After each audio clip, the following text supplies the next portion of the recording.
It's time to go beyond the headlines, cause I don't put in overtime just so I can headline. Okay, now it's Fox Sports, I'm live with Renee. Going hard every day, sports rapping every play. Different segments for your favorites, coming at you daily with positive vibes. Yeah, we some game changers. Basketball, football, soccer, with different interviews. You never know who may pop up. Listen, only on Beyond the Headlines. This is Beyond the Headlines.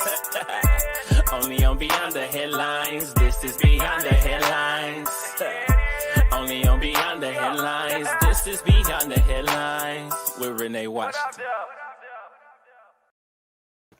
Hello, everybody. Welcome into another edition of Beyond the Headlines with me, your host, Renee Washington, brought to you by Fox Sports Radio. We've got another great episode lined up for you with a guest that is doing tremendous things, not only in music, but also across mental health and other areas. So I am so excited today as we have our featured artist of the week, and honestly bringing you positive vibes, bringing you a little bit of everything today. So as always, if you have not already, be sure to give us a follow across all social media platforms. You can check me out here across social media and also Beyond the Headlines on Facebook, Instagram, Twitter. So you can always keep up with these great updates, stories, and interviews that we are bringing you. So a fellow Jersey native joining the show today, Dave Chappell. I knew I was going to do that. Rasheed Chappell is joining us, the real Chappell, the one and only, who is going to be talking about his career in music and the work that he's doing in mental health and other areas as well. So it's a little bit of positive vibes only, but it's also a little bit of our artist spotlight today. What's up? It's Microphone Rocky, and here's our host, Renee Washington, with the Artist Spotlight.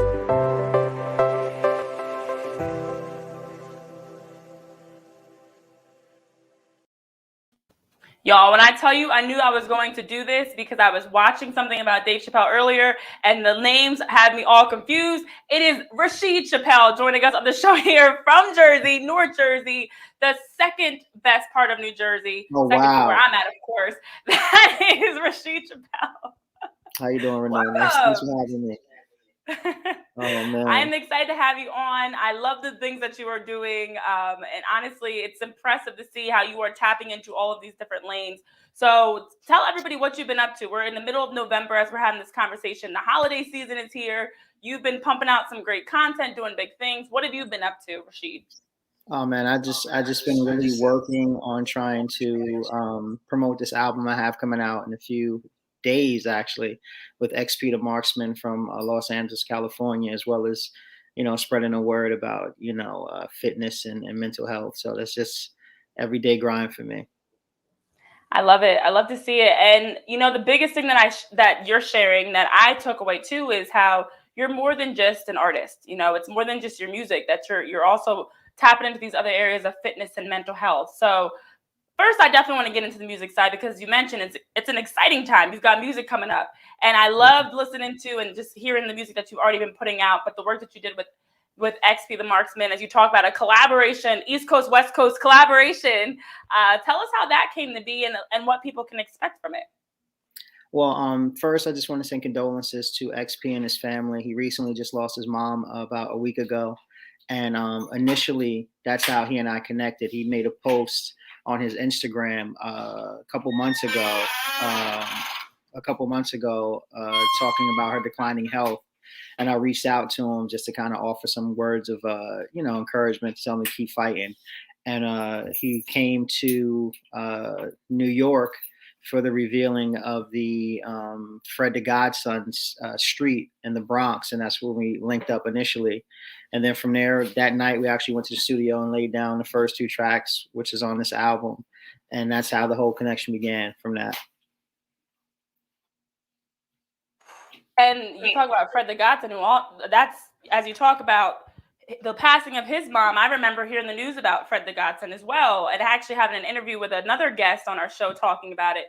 But just the way that music is uniting people through different tragedies, through different loss, to be able to bring you together, and that in itself is something that you're alluding to, that it's special, that in moments of a low point in your life, you're able to collaborate and come together to do something beautiful. So what were the conversations? I know you have your own experiences and, having dealt with your own mother's health and passing, that you were able to share that as you talk about it, having that in common. That can't be easy. two men having, you know, an emotional shared experience. How did that come to be, and what even made you decide to reach out and say that this, you know what, let's make this happen? Well, you know, my mom, she hasn't passed. She just had a lot to deal with, and it's one of the things that, you know, really shaped me early on, from her drug addiction and her in and out of the you know, judicial system and incarceration. And so, you know, to see that he still had that kinship with his mom is something that, you know, I missed out on a lot of years because of her being gone. And so I don't know, it was just maybe just the wording that he said it that made me reach out to him in that way, because we didn't know each other previous to that. So it was just the kind of way that he worded it that I reached out to him, instead of trying to, you know, be on a public sphere. I kind of went to the DM and just kind of just offered him some words to keep pushing. And it was just like, you know, he received what I said in such a way that he decided to reach back, and we just started working from there. Yeah, no, that's special. That's special. And my apologies on that typo error.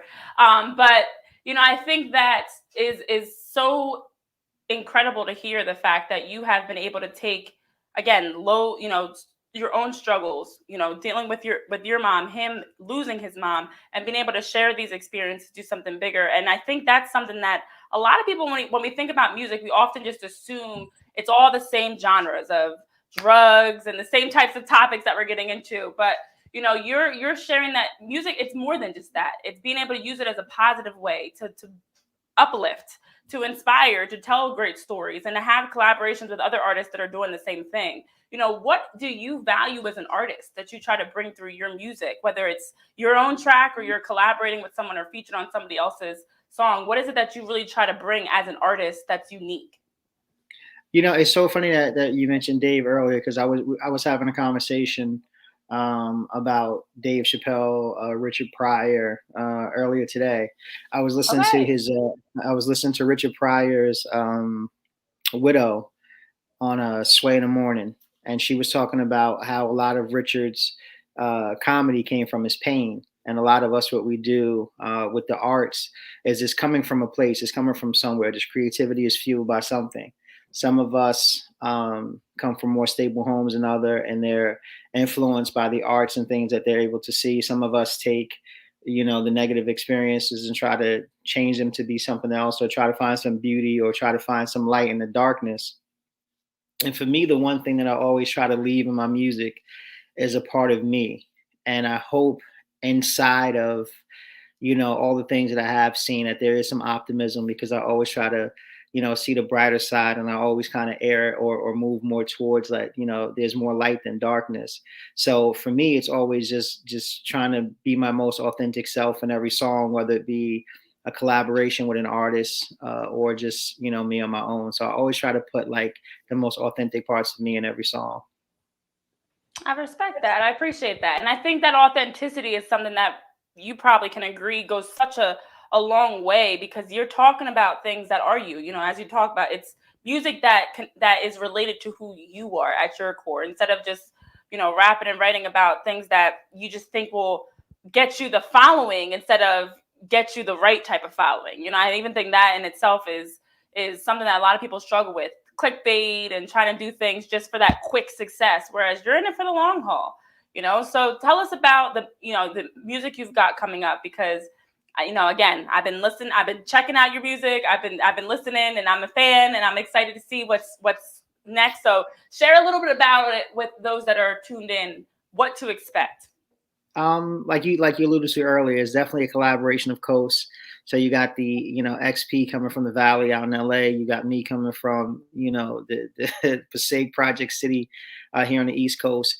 And it is a 100% collaborative effort. Like from the moment we linked up, you know, so it was a combination of me reaching out to producers that I knew that could offer some tracks, and him reaching out to producers that he knew to offer some tracks. So these are relationships that we kind of shared with each other, that we had. You know, some of the more noted producers on the track are like Buckwild from Digging in the Crates, who produced for, you know, Faith Evans, Black Rob, Biggie Smalls, everybody. He did our lead single, Sinful Saints. And then we have a track produced by Roc Marciano, who's like the king of the underground right now. And we got a bunch of dope producers, from Reckonize Real to Ice Rocks to Ashtray of LA. I mean, there's so many dope producers on here that each gave us their like unique canvas for us to kind of paint and draw different things out of ourselves and out of each other. Because I've never done a collaborative project before with another MC, so it was dope to kind of have somebody to kind of bounce and spar off. So, you know, this is definitely going to be a lot different sonically, and even maybe even tonally from the music I've done previously. Excuse me. Yeah, and I like that, diving into some other lanes, you know, and even as you talk about crossing over and stepping outside of your own comfort zone, you know, you're working with, I like the East Coast, West Coast, I know I'm going back to that, but even just your own experiences of who you are and who he is, to be able to bring those perspectives to light through your music. You know, talk about that process. You mentioned this is new for you too, and I think that's even something that's very enlightening and educational for others to know, like, this isn't as simple as like, I'm talented, you're talented, let's jump on this together. There's a process that goes into it of making it happen and being able to bring both of your voices through in one track. Absolutely. I think the thing that I credit XP most with is his trust in me.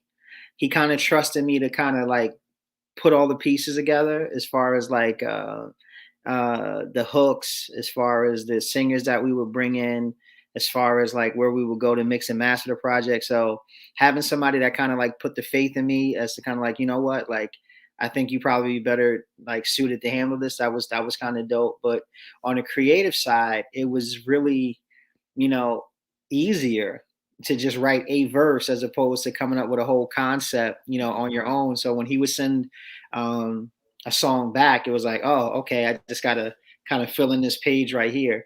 And the last two records on the song are songs that like he was adamant about. Like he was like, yo, we need to have these two songs on the record. And during the process, you know, I caught COVID. Like during the process, like we were up in Boston. Yeah, we were. It was crazy. We were in Boston mixing, mastering the project, and you know, I got the call from the doctor like, yo, you're COVID, you know, you tested positive. So we had to shut the production down. Everything, you know, everybody had to go through COVID protocol, quarantine. I was down for like 3 weeks almost. And so we had to go back into the process and start all over again. But this time he was in LA. So it kind of fell on me to get the remainder of everything done. And the last two songs, you know, were songs that he was very like, we need to have these songs on the project. But I was already like, you know, like we're done. Like I was like, I just mentally I wasn't there. But seeing where he started and for me to finish off, like that was a dope process that all I had to do was kind of pick, like he kind of like helped me over the finish line. Just had to piggyback off of him. So that was a dope process. Wow. Okay. So I didn't know about COVID. But what you know, it's just amazing to me. This is like one of those times in history where we're all going to look back on how COVID affected us. You know, like when we look at this year and a half now going on, you know, longer than that, of course, looking at all that we've been through, how it impacted us personally, health-wise, you know, and you talk about in the midst of really putting together this major project, catching COVID and being able to still navigate through that. That's something I'm sure when you look back a year, 2 years, 10 years from now, you're going to be like, wow, I did all that in the midst of all this. But that's special that you know, you talk about being able to, in one way, it's a challenge that's new, but another way, it also was a little bit easier that you didn't have to focus on every single part of the song and every single song on the project, but you were able to just focus on certain verses and then, you know, tie them into each other. So now the hardest part is letting go, I'm sure. You've been working on it.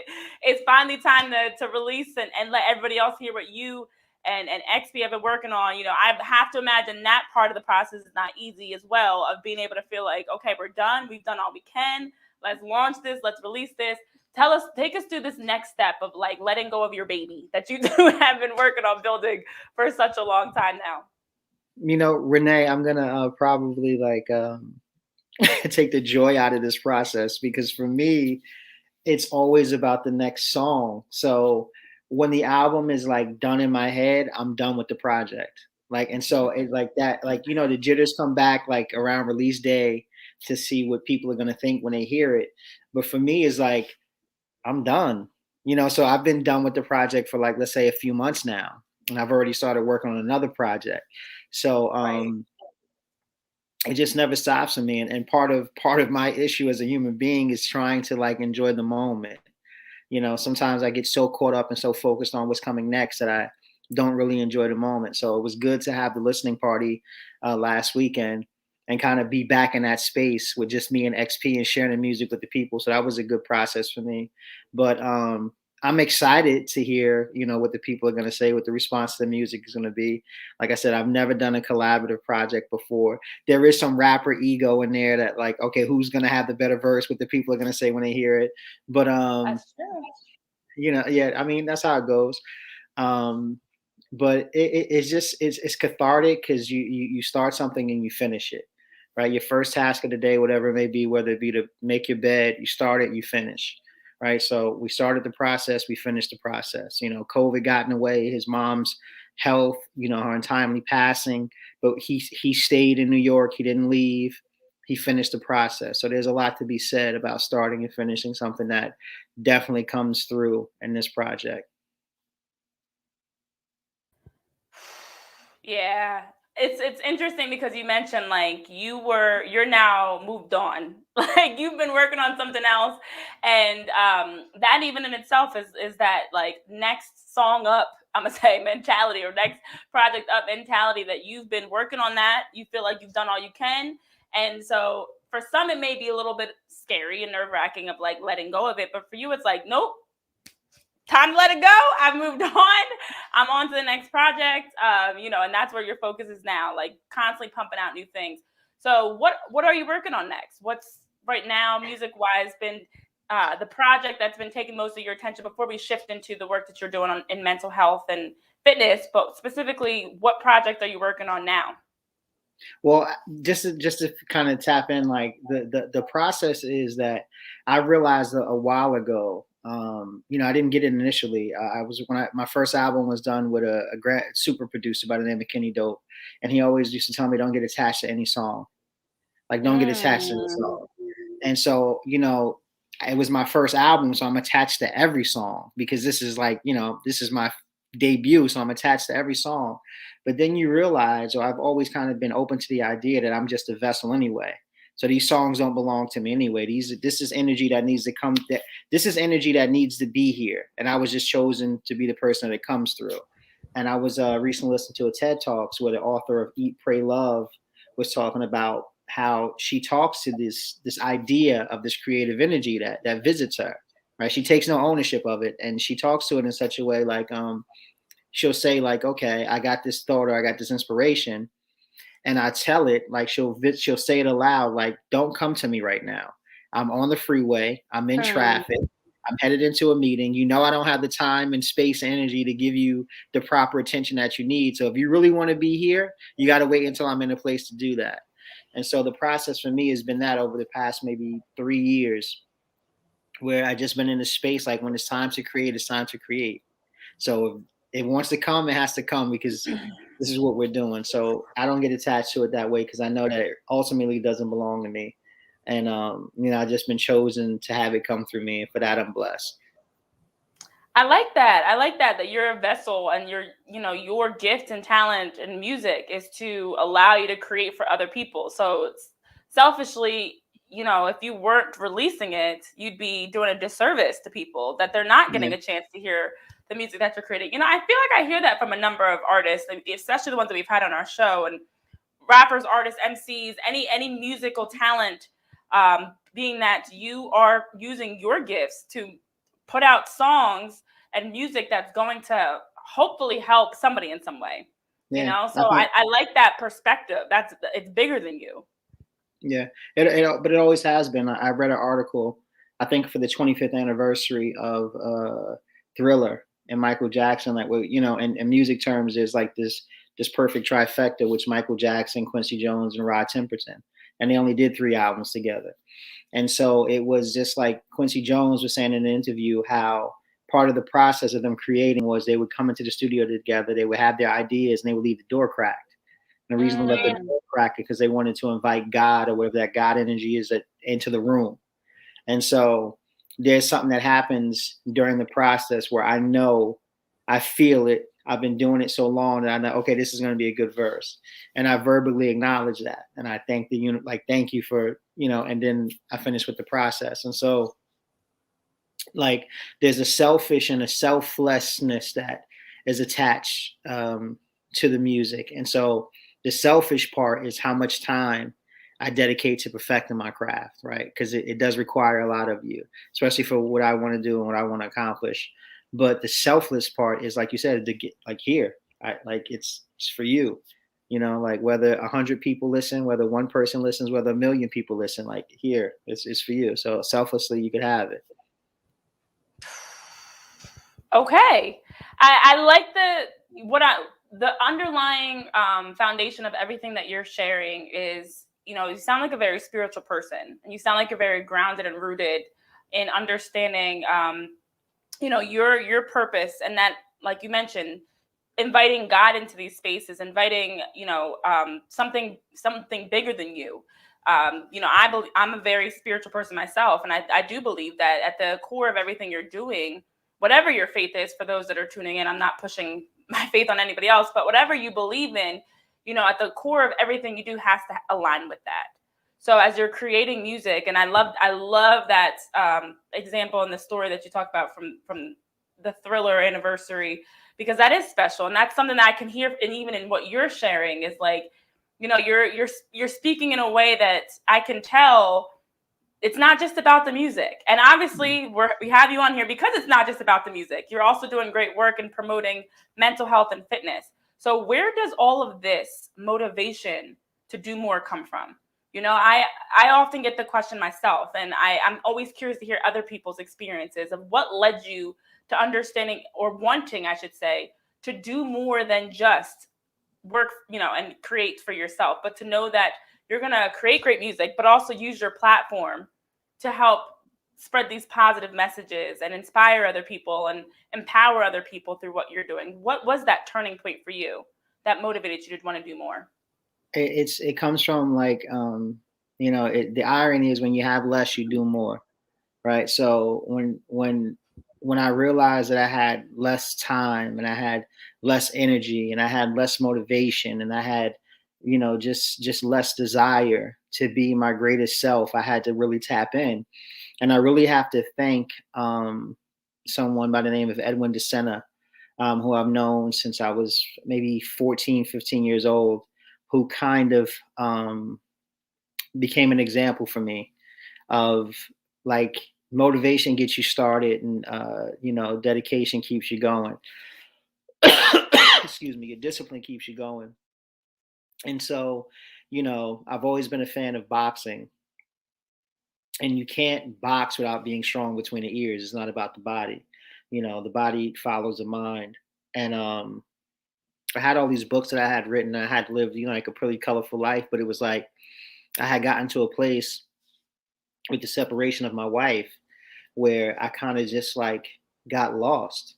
I was working a 9 to 5, and I was making money, the type of job where people, corporate job, people go to this job, they die, they retire, they get their pension, they take their 3 weeks vacation a year, but I was never happy.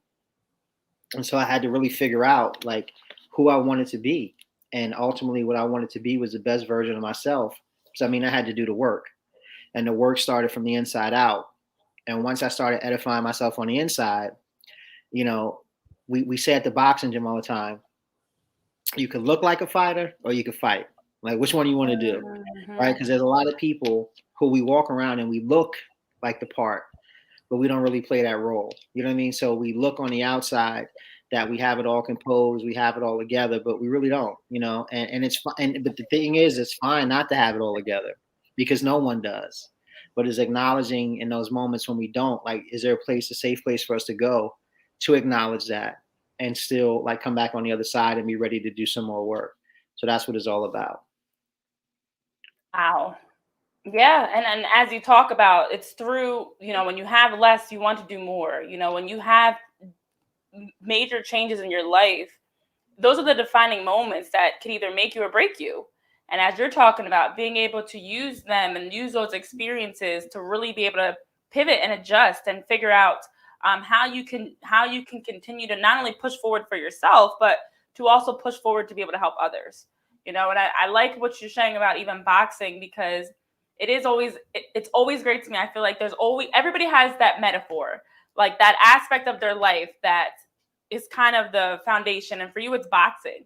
And to be able to use what you learn in the ring and what you've done as a boxer, to be able to correlate that to life and have those same lessons through your music career, through your work that you're doing.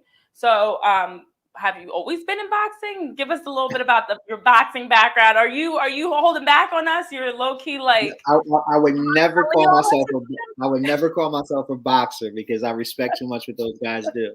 But I study the discipline of boxing, because because from the outside I liked what I saw. Okay. And I didn't know how much went into it and how much you can learn every day. Like something as simple as throwing a jab, which is the first punch, right? Is a jab. But knowing that the jab is not actually not only is the jab a punch, but it could also be a slip. It could also be so there's so many different variations of only 7 or 8 punches that you possibly can throw. But there's so many different variations, and life is so many different variations of the same lessons that we learn, is how you adjust, how you pivot to those, right? When do you put your hands up? When do you put your guard up? When do you become offensive? When do you go to the left? When do you go to the right? When do you stand still? When do you fight? When do you hold? So it's so many things that I learned in it, and how much I didn't know, just so much I don't know about life. And so you go to the gym and you hit the bag, and you're like, yeah, but I'm sure you've heard the phrase before, but the jab doesn't hit back. I mean, the bag doesn't hit back. So what do you do when life starts hitting you back? Like, how do you adjust to that? And so, and I never want to go to the gym, but you go anyway, right? So it's getting into that mindset. You're never upset that you did, right? You never leave the gym like, damn, I wish I wouldn't have done that 35-40 minute workout, or hour workout, or whatever. Or when I go with Ed, 3-hour workout, because he's a maniac, but it's like you're never upset that you went.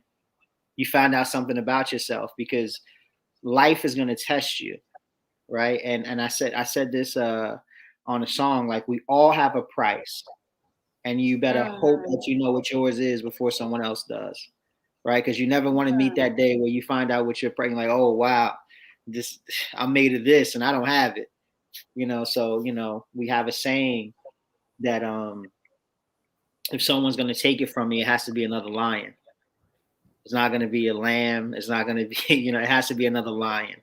He has to take it from me. So you just prepare yourself for that mentally. You prepare yourself for that as best you can physically. I was terribly out of shape. I was about 40 pounds heavier than I was about, 6 months ago. And I just decided to, let's get back, let's go. Well, you're clearly working out way more than I am. 2-3 hours in the gym. I don't know. You say you don't have to go to the gym, but you make the push. I am struggling with that myself, but no, but in all seriousness, the mentality of being able to push through those levels of discomfort and being able to push through and get back, whether it's physically for you or even mentally, emotionally, career-wise, professionally with your music, whatever it may be. Being able to push through those barriers is also something that you're really consistently being able to share through your experiences. And that's special, because it's, like I said before, it could make or break you. Something as simple as going to the gym, which is simple for you, is a struggle for someone like myself. So, even in all seriousness, that I feel like it's always such a dividing line for people of how far are you willing to go for what you want. If you want to be fitter, if you want your career to take off, if you want to be happier, even like whatever it may be, it's easy to take the path more commonly traveled that everybody else is doing. It's harder to take the path less traveled. And so for you, you're a Black man, you are an artist, you are an advocate for mental health, you're an advocate for fitness, you're doing all these great things, you're articulate and you're spiritual, you're not fitting into any box. So how challenging has it been for you to be able to still remain yourself through all this. And no matter what life throws at you, personally, professionally, to continue to stay on that path, because it's not easy. So I'm interested in not only know the challenge, but also the advice that you give for that young professional that's trying to get started on their own journey and is coming up against those hurdles. You know, take us through what has really helped you get through that to keep pushing, because again, I can hear where you had moments in your life, your mom, your marriage, your even fitness journeys, that you could have gone a different direction, but you didn't.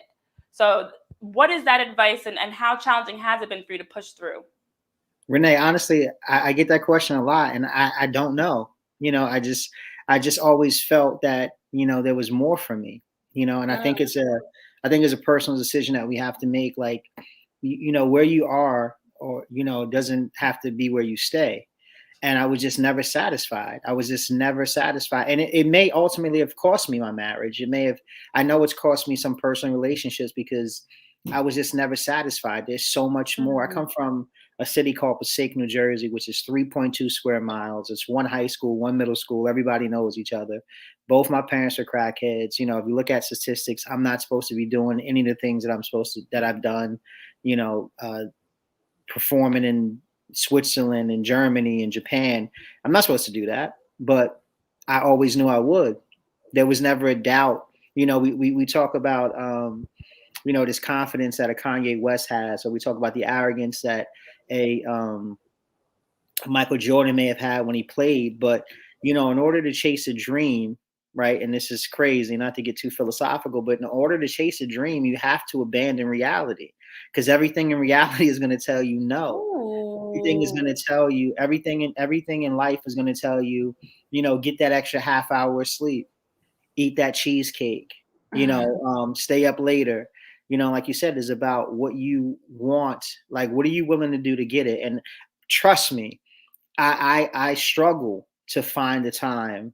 I struggle to make the way, you know, but how bad do you want it? And it's been up and down. There's been fights. Has been, you know, losing weight, gaining weight, losing weight, gaining weight. But consistency is key.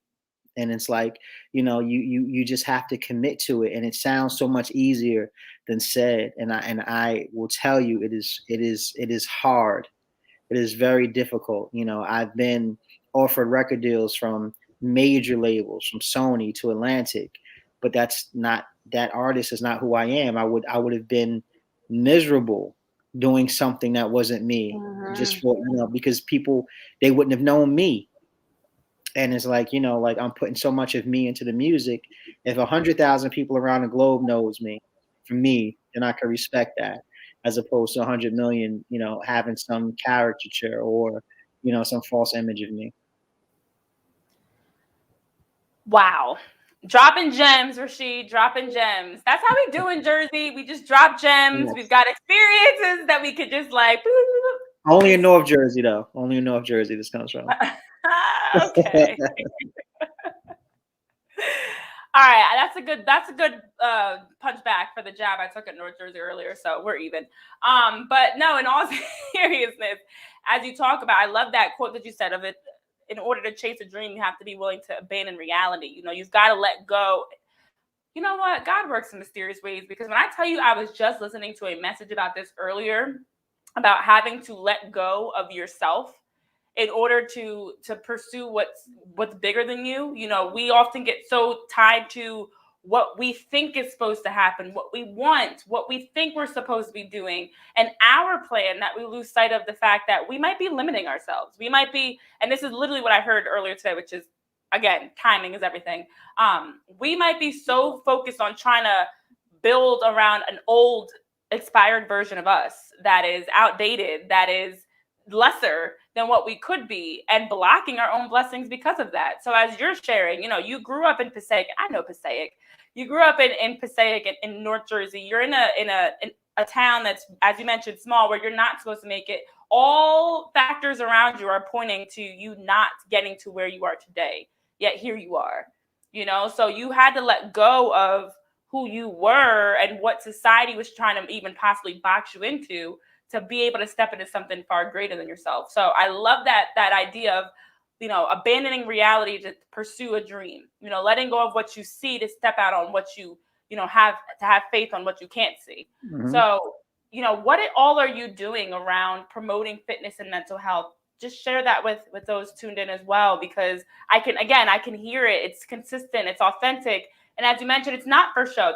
You'd rather have a smaller group of followers that are quality followers that follow you for who you are, versus doing things and getting that quantity, quality over quantity mindset, but it not being who you are. So how are you tapping into, on the mental health and fitness side, continuing to push that as well, whether it's personally or even just helping others in their journey?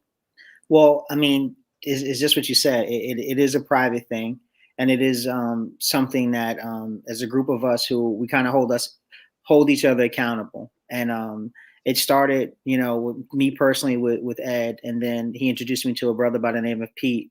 You can follow him on Instagram, Peter Roldan, and he has like a traveling boxing clinic where he goes to different towns in the community, and he'll just show up with some mitts and some gloves, and anybody who wants to come, he'll box with them. He'll show them if they know. He'll teach them something if they already are familiar with boxing. He'll get some rounds in on the pads with them, and it just kind of gets you in the mindset of getting the body active. And then from there, we have conversations with people all the time, because the industry is show business, right? And sometimes you can kind of get caught up in the business of show and kind of lose who you really are at your core. And so we just try to maintain these conversations that, like I said earlier, it's okay not to have it all together, because it is always a challenge. It is always, how could I rise up the ladder? How can I better jockey for position? And it's so many egos, and it's so many different personalities that you have to, contend with. And, when you're doing something as personal as art that comes from a place of pain or pride or wherever it's coming from, and is not getting the light that you would like, or the recognition, you got to check yourself sometimes. And you need to have people around you that can check you as well. And so, we just promote having these conversations. And, one of the reasons why even I don't have a stage name, like my name is Rasheed Chappell, because like, this is who I am, and so through the music, through the conversations that I've learned to, so many different lessons from, you asked me, how did I get here? I mean, the list of people who have been instrumental in helping me develop, or to protect me, or put me in a space where I could have this identity and not feel as an outcast, or not feel like I'm doing something different. It starts with Marvin Walker. It starts with my Uncle Terrence, who is a gay Black man who taught me about fashion, who taught me about, he gave me a lesson very early in life about everybody deserves a second chance, even yourself. And that was something hard to swallow at 17, 18 years. I didn't know what he was talking about. I didn't know that I had even wronged anyone at that time, so, it's just my grandfather. I mean, there's so many people I can name that helped me get to this space. But as it's happening, the way life works is you don't know that these lessons are taking place until later, so at the times I didn't know that it was going to be what shaped me. I was just, living life. And, my grandfather used to say all the time, like, if someone meets you at 6 o'clock in the morning and they see you again at 6 in the afternoon, in the evening, you should be the same person. You should let nothing change you. So I've always like kind of trying to stick by that. And, it's been like my motto. Yeah. And it's, as you talk about, it's having those lessons that you learn even before the actual experience. I think a lot of people always assume it's the opposite, that things that we are faced with in life, we then learn the lesson after. And there's definitely those experiences as well.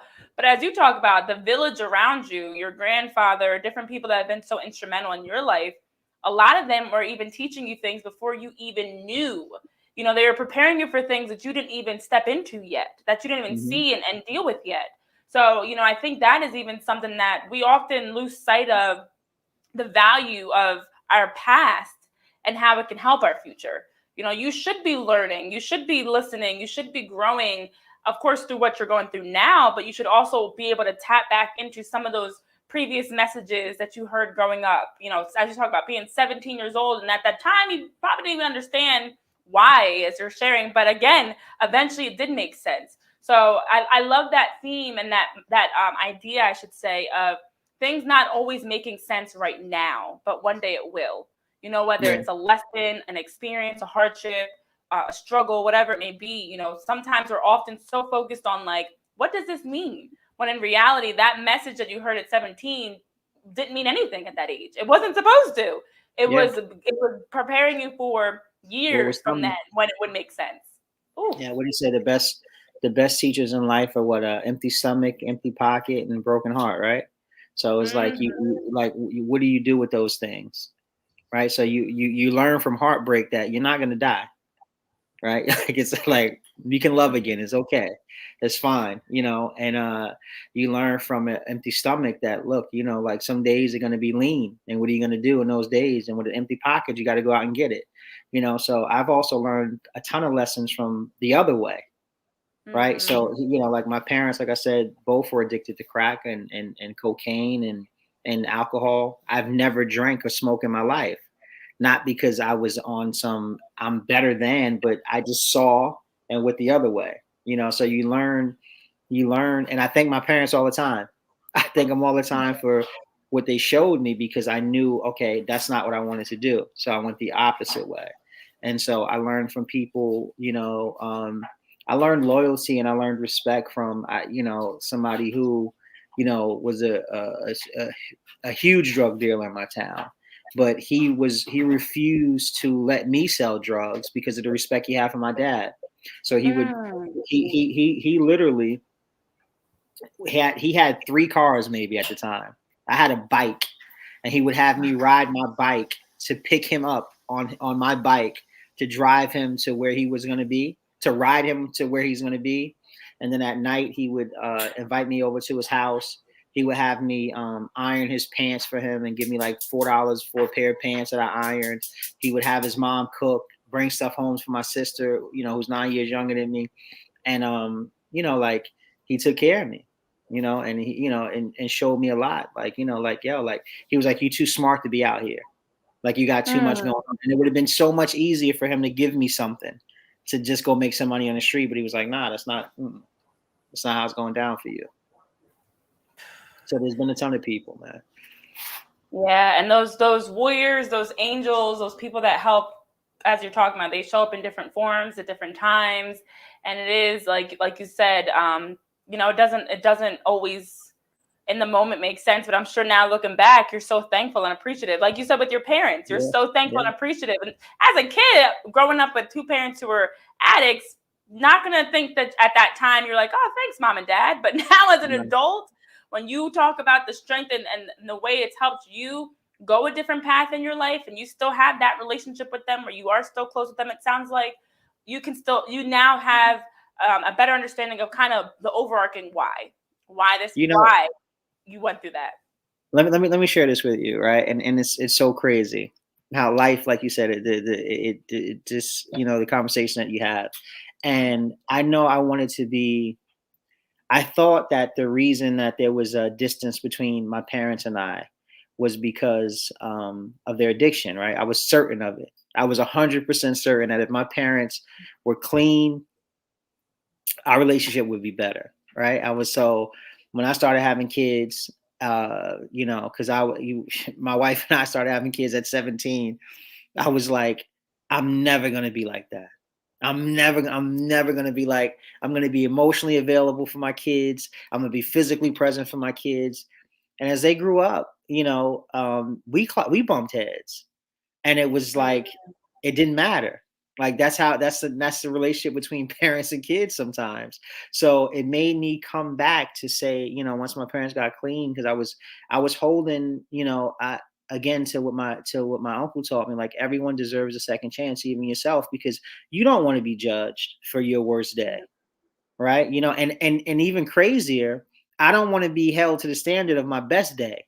I don't want you to think that that day is going to be every day for me. So I don't even want that. So, you know, and it's like I had to reconnect. Like when I left my marriage, and I had to really like tap back into the source. Like I had to do the work. I'm like, yo, where does all this stem from? Like, who am I?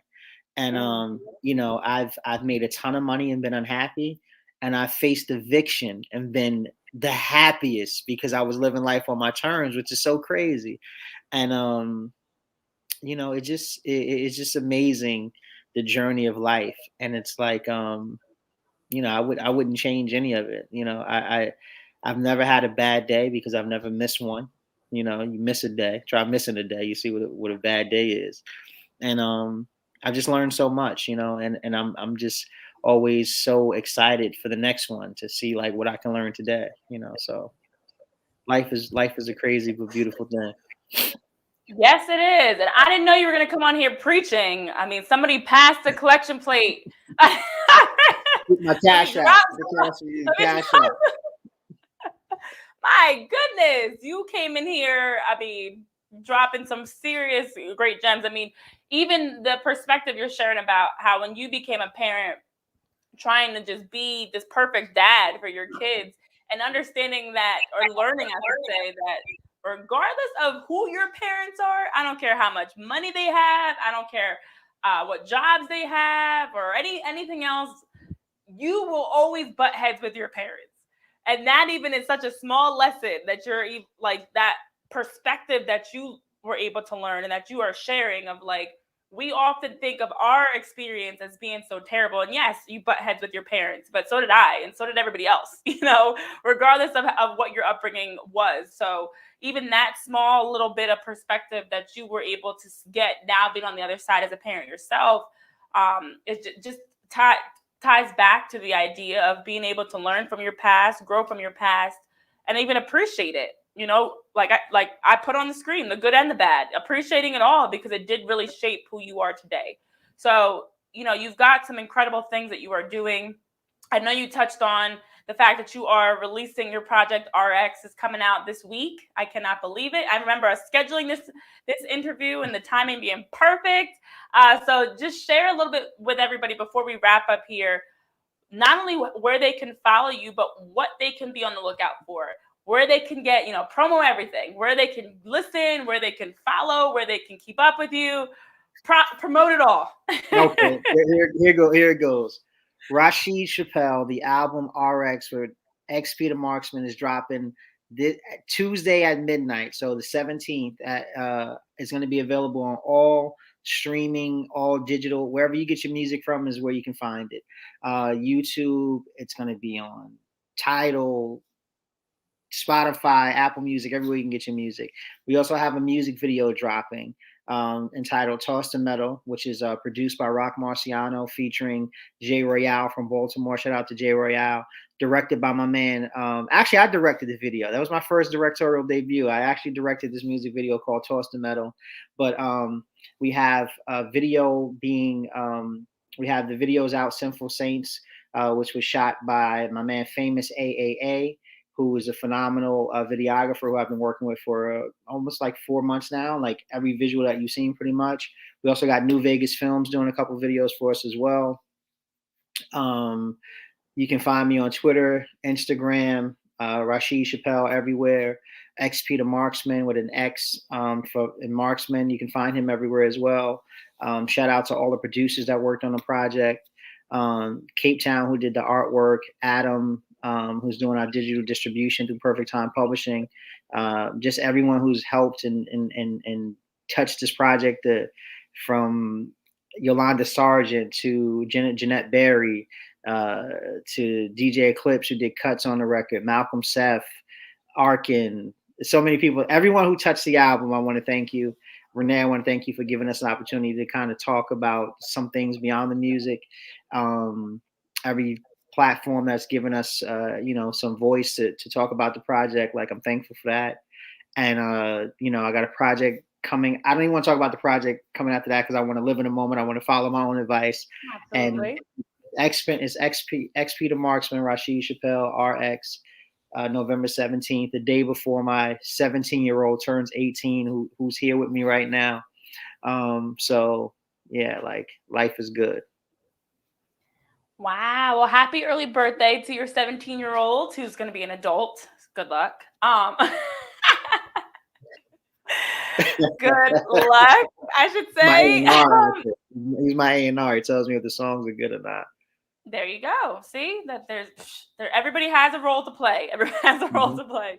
But I'm excited. I mean, again, it sounds like you have been continuing to stay grounded in who you are through the way that you're building your career. But it also seems like you've got some great things that are on the horizon. As you talk about, there's a whole project you haven't even been sharing with us, I should say, because you're so focused on the now. So, you know, there's more. There's much more that you're working on, that you got up your sleeves. So I even respect that, because that's that's how it's supposed to be. I always tell people, like, everything doesn't have to be shared right now. Some things you got to wait on. You know, you just quietly chipping away, writing away, whatever, you know, working on that project. Because when the timing is right, it'll be dropping, and I'm excited for that. So I appreciate you for taking time to share your music, but also to come and preach today. Let me just shout out Zach Almashaw, who did the picture on the inside of the CD. And shout out to my man, prolific kid, Kevin Williams, who just did an amazing documentary piece on me right now. Go to YouTube, check that out. Just Google my name, Rasheed Chappell, and it should come up. It's called "The East Side with Love." It just dropped like Friday. So you want to, we didn't cover enough here, then you can get the rest over in the docu piece that he did. Oh yeah, look, we could have talked, I can tell, but all that you got going on, this could be a whole 60, another 60 minutes that we could have gotten into just talking about your experiences, your upbringing, your inspiration. I can tell you've got a lot in your story, which is what makes it great, because, the rest is still being written right now as you're working through it. So don't forget about us. As I always say to people, don't forget about us here on Beyond the Headlines, because I appreciate you taking time to stop by, and nothing but the best of luck to you, because I'm excited for the day that I can say, I remember when I had Rasheed Chappell on my show to talk about his music prior to the release of RX. So thank you so much. Continue to be blessed. Continue to do great things. And for everybody else tuning in, again, be sure to give Rasheed a follow at Rasheed Chappell across all social media. You do not want to miss the music that is coming out. I can tell you that. Just listening to what has already been put out, I know it's going to be great. The videos, the music, it's going to be exciting. So thank you all for tuning into another edition of Beyond the Headlines with me, your host, Renee Washington. As always, give us a follow so you can keep up with us each and every week. We've got another live episode coming this Thursday as we're getting into the NFL and NBA here on Fox Sports Radio. So have a good one. For my guest, Rasheed Chappell, myself, Renee Washington, thank you all so much for tuning in. We'll see you next time. Continue to be blessed. Continue to, let go of reality and step into those dreams to make it happen. See you guys next time. Peace. Only on Beyond the Headlines. This is Beyond the Headlines. Only on Beyond the Headlines. This is Beyond the Headlines. Only on Beyond the Headlines. This is Beyond the Headlines with Renee Washington.